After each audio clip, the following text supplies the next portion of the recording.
ونعوذ بالله من شرور أنفسنا ومن سيئات أعمالنا من يهده الله فلا مضل له ومن يضلله فلا هادي له وأشهد أن لا إله إلا الله وحده لا شريك له وأشهد أن سيدنا وسندنا وحبيبنا وشفيعنا ومرشدنا ومولانا محمدا سيد المرسلين وخاتم النبيين أما بعد فأعوذ بالله من الشيطان الرجيم بسم الله الرحمن الرحيم إن الصلاة تنهى عن الفحشاء والمنكر وعن أنس رضي الله تعالى عنه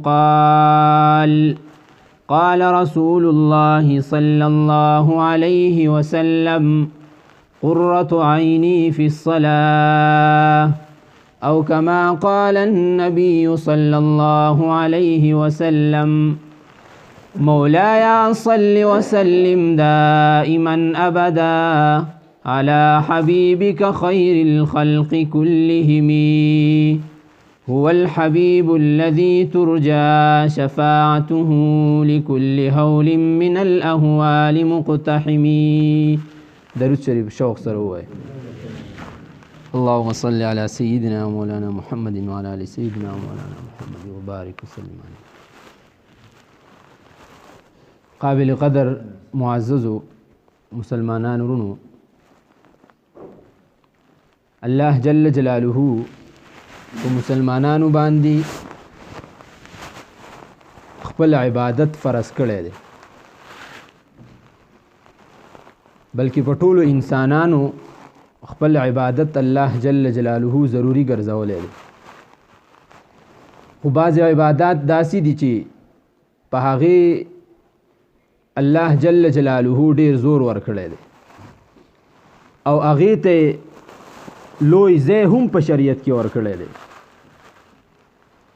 په هغې اعمالو کې، په هغې عباداتو کې یو عبادت د مونځ دی.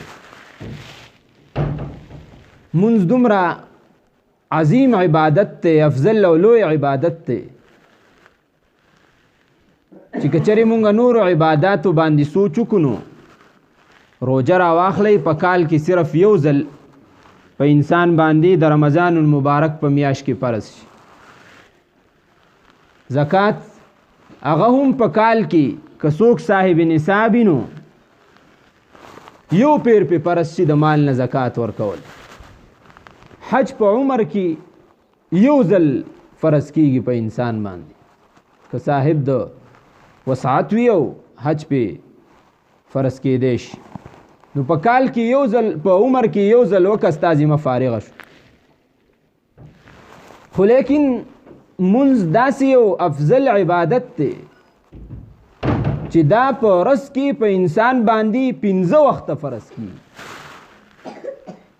یو ځلم نه، دوام نه، بلکې 15 ځله په انسان باندې منځ فرض کېږي او د منځ دا حکم ورته متوجه کېږي.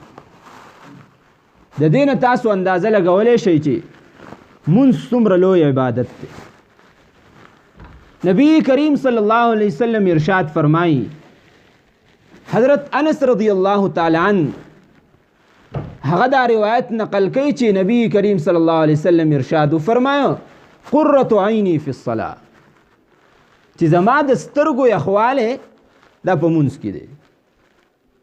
یعنی مونځ داسې لوی عبادت دی چې په دې سره د نبی کریم صلی الله علیه وسلم سترګې یخیږي، هغه په خوشحالیږي. اوس دا مونځ صرف ښکته کېدل او پورته کېدل نه دي، بلکې د دې مونځ منشا زده کول دي، د دې تقاضا زده کول دي چې د دې مطلب څه دی، دا غواړي زمونږ نه څه. په دې مونځ کې زمونږ د زندګۍ څه پراته دي، دا یو څیز مونږ ته به ښایي. مونځ که چېرې مونږ سوچ وکړو په مسلمانانو کې او کافرانو کې صرف معاشي طور باندې دا فرق دی چې د مسلمان زندگی د منځ نه تاویږي، د مسلمان زندگی د منځ نه ارد گرد تاویږي، او د کافر د غیر مسلمه د هغه زندگی د مال او دولت خوراک نه طعام نه د معاش نه تاویږي.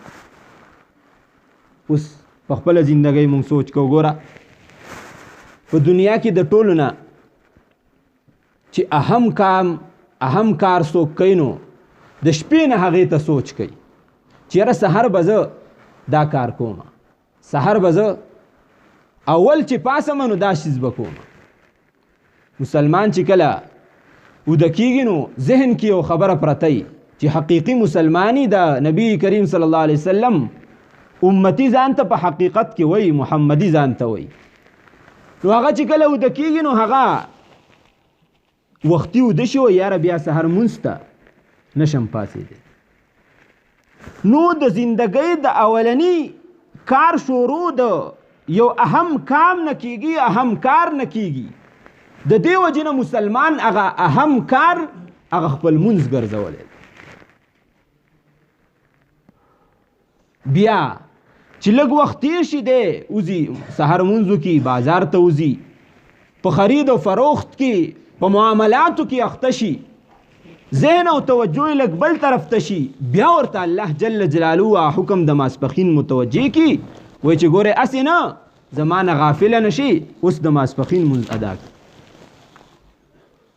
د هغې نه بعد دغه شان د مازدیګر مونځ، بیا د ماښام مونځ، بیا د ماسخوتن مونځ.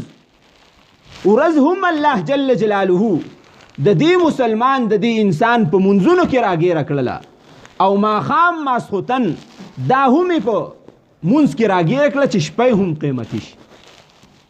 د یو مونځ نه واخله تر بل مونځه پورې دا ټول که انسان په صحیح طریقې سره مونځ ادا کړي، الله جل جلاله عبادت کی که اسې ناسې نو هم عبادت کی لیکي ورله. نو ته انسان مسلمان ټوله زندگی دا د مونځ نه تاویږي، او د غیر مسلمه زندگی دا د پیسې ګټلو نه تاویږي چې نه سحر به راپاسم بازار ته به ځم څنګه لین دین به کوم. بس د دې وجې نه مونځ مونږ ته ډېر څه ښیي، مونځ مونږ ته په اهمیت سره یو څو څیزونه ښیي. هغه څیزونه څه دي؟ هغه دا څیز دی چې اولنی مونږ ته د مسلمانانو سره د زندګۍ تیرولو اصول ښیي. هغه زندگی څنګه تیریږي به مونږ ته شریعت وینا کړې ده چې تاسو په اجتماعیت سره مونځ کوئ، په جومات کې مونځ کوئ. چې کله ته جومات کې مونځ کوې نو ته به د خپل ګاونډي نه خبرېږي چې یاره نن زما ګاونډي مسجد ته رانغی، وجه څه ده؟ زما ګاونډي بیمار دی، زه به یې بیمار پرسۍ له ورشم. زما ګاونډي زما محله کې څوک دی چې غریب دی، په جومات کې ما یو خبره واورېده، زه به د هغې پوښتنه وکړم. مونږ ته مونځ اجتماعیت ښیي، مونږ ته اتفاق ښیي او مونږ ته اتحاد ښیي. د مونځ اولنۍ فایده دا ده، دا بهرانۍ فایدې. اجتماعیت یې راته وښوده چې ګورې البرکة مع اکابرکم، برکت ستاسو د مشرانو سره په اوسېدو کې دی.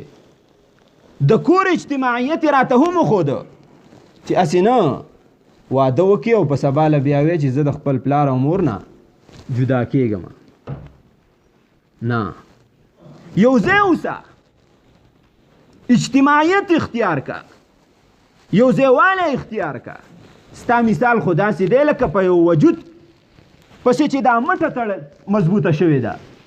که چېرې دا مټه دا په دې ځای کې کټ کړی شي او جدا شي نو دا مټه دا بیا څښا کېږي، په دې کې چینجي کېږي. دا چې کله د دې بدن سره د دې مشر سره نو دا به نه څښا کېږي، دا به محفوظ وي، په دې به د پکړ کولی شي. نو مونځ اولنی څیز مونږ ته د اجتماعیت، د اتفاق او د اتحاد وښوده. هم د دغه وجې نه نبي کریم صلی الله علیه وسلم دقه سوچ مخې ته راوړ ارشاد یې وفرمایه چې زه چاته وویم چې اذان وکړي او د مونځ ټیم برابر شي او بیا په هغه کسانو پسې وګرځم چې څوک مسجد ته نه راځي د هغې کورونه زه اوسېږم لرګي را جمع کړي نو جوانان او د هغې کورونو ته اور واچوم. دا د څه د وجې نه؟ دا د دغې اجتماعیت سوچ نبی کریم صلی الله علیه وسلم په خپل امت کې خوراو چې یاد ساتئ اتفاق او اتحاد نه کار واخلي. یو څیز راته دا وښوده. دویم څیز مونږ ته مونځ وښوده د رحمدلۍ. هغه د رحمدلۍ څنګه؟ داسې چې ته به د هر یو مسلمان سره په شفقت باندې مخې ته راځي.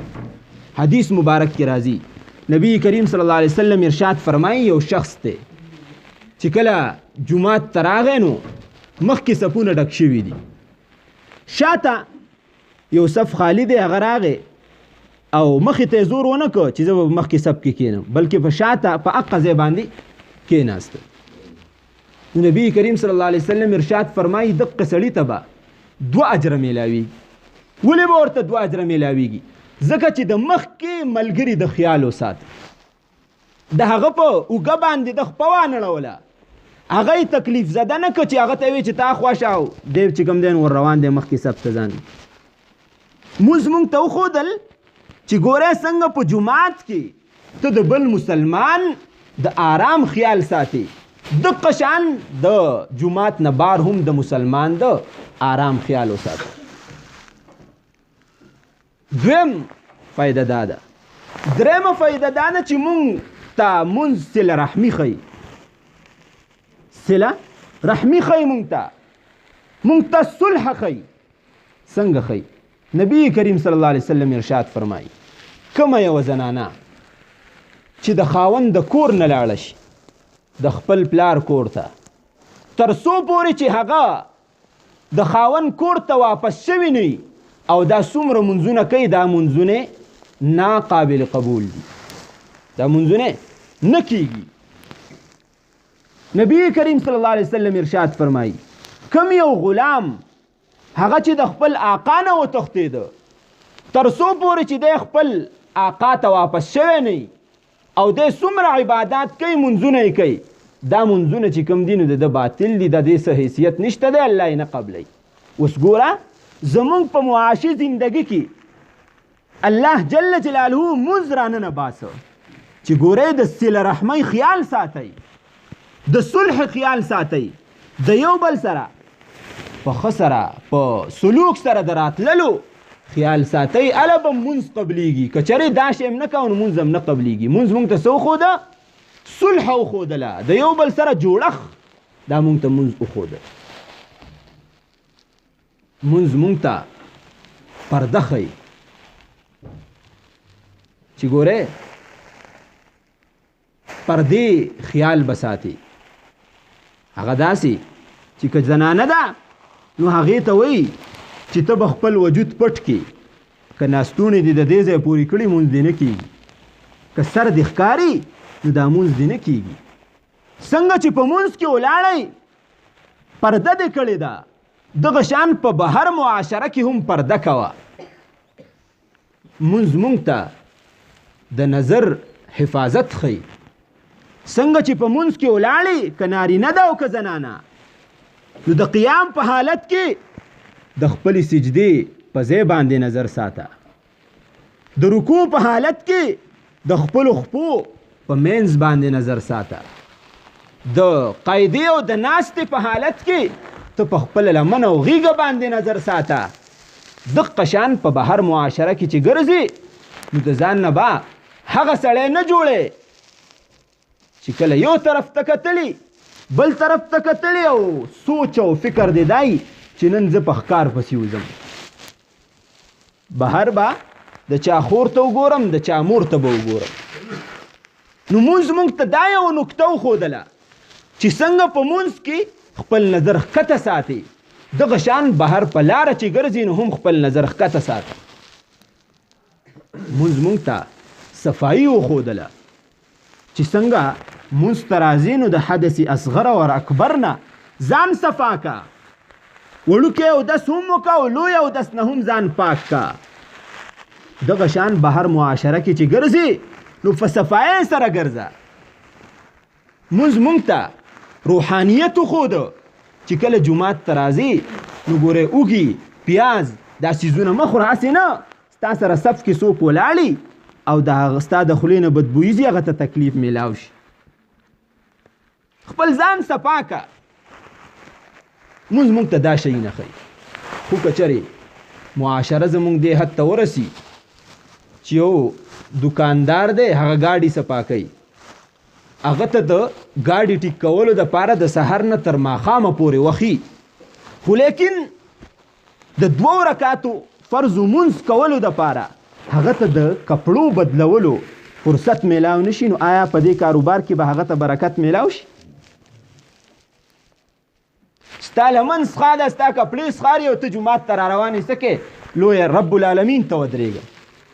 ته ټوله ورځ پردي غلامي کولی شي، د الله جل جلاله ته د مصریتوب دپاره ګاډي ته کپړې بدلولی شي، ته د رب العالمین مخې ته د 2 رکعاتو ودرېدو دپاره خپلې کپړې نشي بدلولی.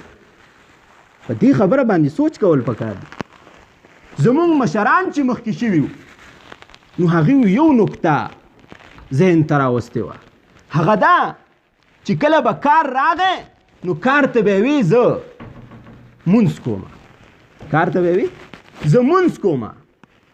مونږه چې کله مونځ راشي نو مونږ مونځ ته وایو مونږ کار کوو، مونځ ته ووایو مونږ کار کوو. د دغه وجې نه مونږ نه مخکې کېږو. نبي کریم صلی الله علیه وسلم په مونځ باندې دومره زورنه ورکړې ده چې څوک مونځ له نه راځي چې د هغه کور وسېځم. حالانکې نبي کریم صلی الله علیه وسلم څومره شفقت څومره رحمدله انسان و، ټول عمر یې زما او ستا دپاره جړل دي، خو لیکن د هغې باوجود وایي چې مونځ له څوک نه راځي زړه مې غواړي چې کور ته یې اور ورته کړم. په دې خبرو باندې مونږ له سوچ کول پکار دي. اوس دا خبرې خو دي، خو چې کله مونځ جومات ته راشو یو څیز به ذهن کې ږدو چې د مونځ ادایګي په صحیح طریقې سره وکړو. دلته کې به مونځ ولاړي، امام به مخکې شوی نه او څوک به دغلته ولاړي، څوک به هغه ځای کې ولاړي. دا خبره درسته نه ده. بله خبره، امام به الله اکبر نه ویلی، مقتدي چې کوم دی نو هغه به تلی سجدې. ګوره مونځ مونږ ته بل یو څیز هم ښیي. مونږ ته دا څیز ښیي چې ګوره دومره کسان دي او تا یو سړی دلته مخې ته که نو د دقې یو سړي چې کوم دی نو اطاعت وکړه. ته په مونځ کې شاته دا قرات ولې نه کې؟ مونږ شاته قرات کوو په مونځ کې، امام یې لالوی که نه؟ دا ولې؟ دا د دې وجې نه چې دا سړی تا مخکې کړی دی، د ده اطاعت وکړه. دا ډېره لویه مرتبه لري. دا مسله چې کومه ده دا مسله د پیغمبر مسله ده. دا مسله دا د پیغمبر مسله ده. دا چې په کوم ځای باندې ناست یم دا د پیغمبر ځای دی. په دې پیغمبر ناسته کړې ده. نو مونځ مونږ ته څه ښیي؟ اطاعت ښیي. او بیا راته یو عجیبه غونته کې اطاعت ښیي. تاسو که سوچ کړی نو پریډ چې څوک کوي نو د هر یو اشارې دپاره د هر یو ټرن دپاره جدا جدا لفظي. مونږ وایو سټینډ نو سټ، صحیح که نه؟ خلک ودرېږي بیا کیني، جدا جدا لفظ استعمالیږي. خو که ته ښکته ځې او که پورته ځې او که د سجدې له ځې او که سجدې نه واپس راځي یو الله اکبر دی. الله اکبر ښکته به لاړ شي، الله اکبر د سجدې نه به راپورته شي په یو لفظ سره. په دې کې مونږ ته منشا د امیر ښیي چې ګورې امیر درته څه وایي، امام څه وایي نو حقه کوه. اگر چې یو لفظ درته ولې نه وایي، داسې نه چې تا ته به جدا وایي، ده ته به جدا وایي او ده ته به جدا وایي. په دې مونځ کې یو لویه فلسفه پرته ده. هغه فلسفه د اوقاتو د ترتیب ده چې خپل اوقات درست کا، اوقات برابر کا، خپل وخت غنیمت وګڼه. مونځ جومات ته مونږ راشو مونږ بار بار ګړۍ ته وګورو. دا د ولې ګړۍ ته دومره ټایم پاتې شو، دومره ټایم پاتې شو.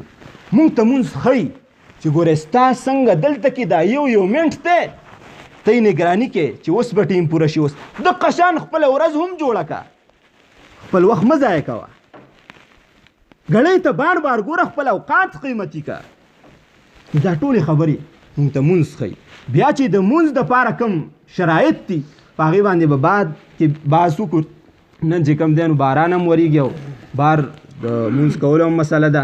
څه مسایل هم دي د دې خلکو او مخکې جمعه کې ما ته چا ویلي وي په مونځ باندې خبره وکړو مسایلو دپاره خو وخت پاتې نه شو.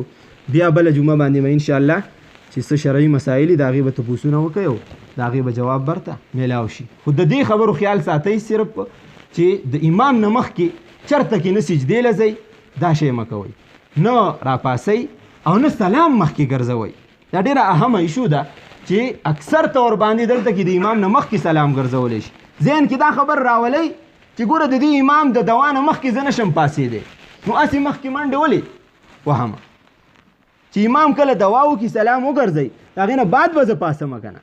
نو لهذا ستاسو دغه غلطي زمونږ دغه غلطي به کنټرول شي چې د امام نه مخکې سجدې له یا رکوع له تګ وغیره کوو. الله تعالی دې په دې خبرو باندې د عمل کولو توفیق راکړي.